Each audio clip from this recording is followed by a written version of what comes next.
ഒരുപാട് ദിവസങ്ങൾക്ക് ശേഷം അദ്ദേഹത്തിന്റെ മൗനം മാറ്റി മാധ്യമപ്രവർത്തകരെ കാണാൻ തയ്യാറായി. സത്യത്തിൽ മാധ്യമപ്രവർത്തകർ കേരളത്തിലെ പ്രതിപക്ഷത്തിനോടാണ് നന്ദി പറയുന്നത്. ഇത്രയും ദിവസക്കാലം മുഖ്യമന്ത്രി എവിടെ, എന്തുകൊണ്ടാണ് മൗനം അവലംബിക്കുന്നത് എന്നുള്ള ഞങ്ങളുടെ നിരന്തരമായ ചോദ്യവും സമ്മർദ്ദവുമാണ് ഒരുപാട് നാളുകൾക്ക് ശേഷം മാധ്യമപ്രവർത്തകർക്ക് അദ്ദേഹത്തെ കാണാനുള്ള അവസരം ഉണ്ടായത്.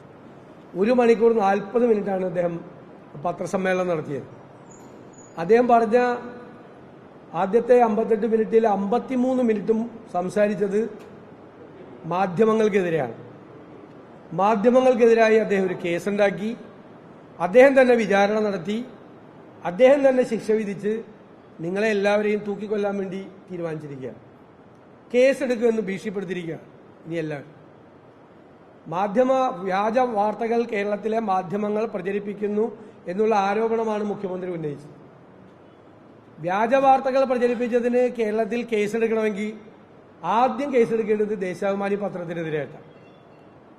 നമ്മുടെ KSU നേതാവായിരുന്ന ആലപ്പുഴയിലെ അൻസിൽ ജലീൽ വ്യാജ ഡിഗ്രി സർട്ടിഫിക്കറ്റ് ഉണ്ടാക്കി എന്ന് പറഞ്ഞ് വ്യാജ പ്രചരണം നടത്തിയത് ദേശാഭിമാനിയാണെന്ന് ഈ മുഖ്യമന്ത്രിയുടെ പോലീസ് തന്നെ കോടതിയിൽ പറഞ്ഞിരിക്കുകയാണ്.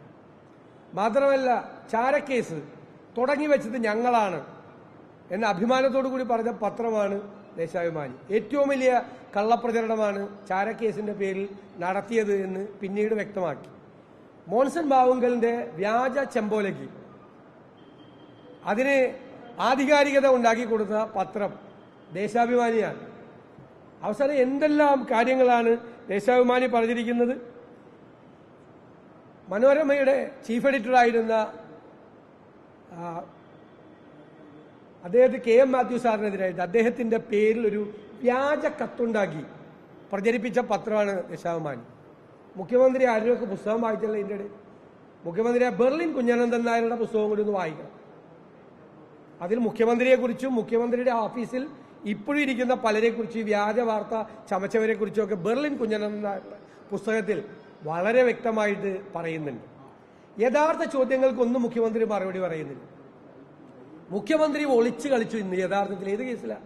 തൃശൂർ പൂരം കലക്കിയ കേസിന്റെ അന്വേഷണം ഇല്ലേ? 2024 ഏപ്രിൽ 21-ാം തീയതി അന്വേഷണത്തിന് ഉത്തരവിട്ടു. ആ ഉത്തരവിൽ മുഖ്യമന്ത്രി പറഞ്ഞിരിക്കുന്നത് ഒരാഴ്ചക്കകം അന്വേഷിച്ച് റിപ്പോർട്ട് നൽകണമെന്നാണ്. ഒരാഴ്ച കഴിഞ്ഞ് 5 മാസം കഴിഞ്ഞു. എന്നിട്ട് കഴിഞ്ഞ ആഴ്ച വീണ്ടും നീട്ടിക്കൊടുക്കുന്നവർ എന്താണ് 5 മാസം അന്വേഷിക്കാൻ? തൃശൂർ പൂരം കലക്കിയത് അന്വേഷിക്കാൻ, തൃശൂർ പൂരം കലക്കിയത് അന്വേഷിക്കാൻ 5 മാസം കഴിഞ്ഞു.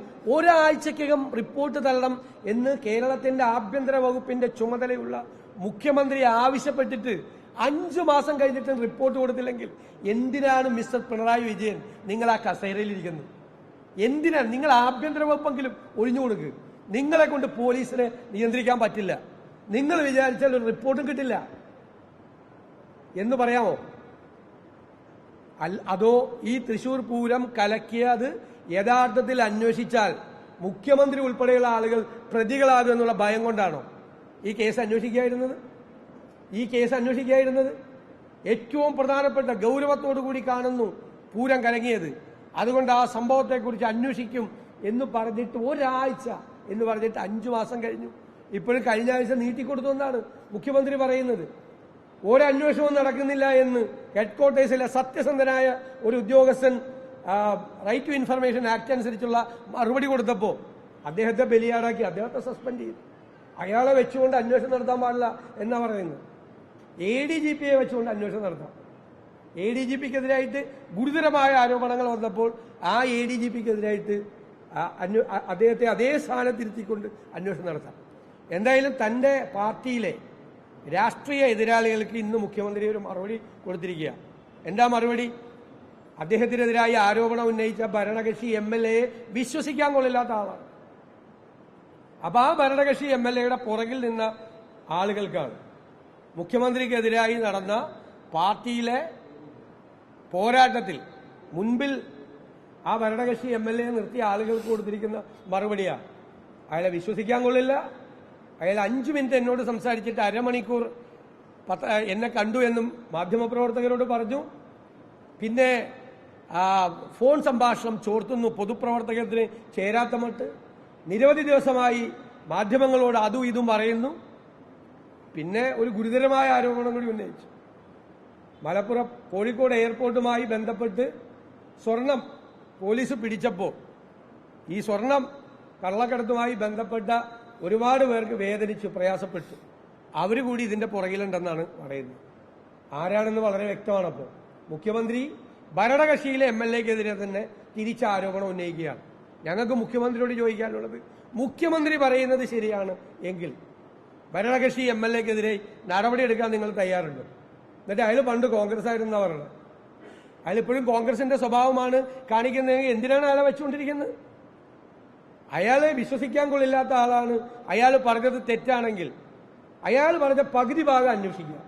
ഏത് ADGP-ക്കെതിരെ പകുതി ഭാഗം അന്വേഷിക്കില്ല, ശശിയെക്കുറിച്ച് അന്വേഷിക്കില്ല.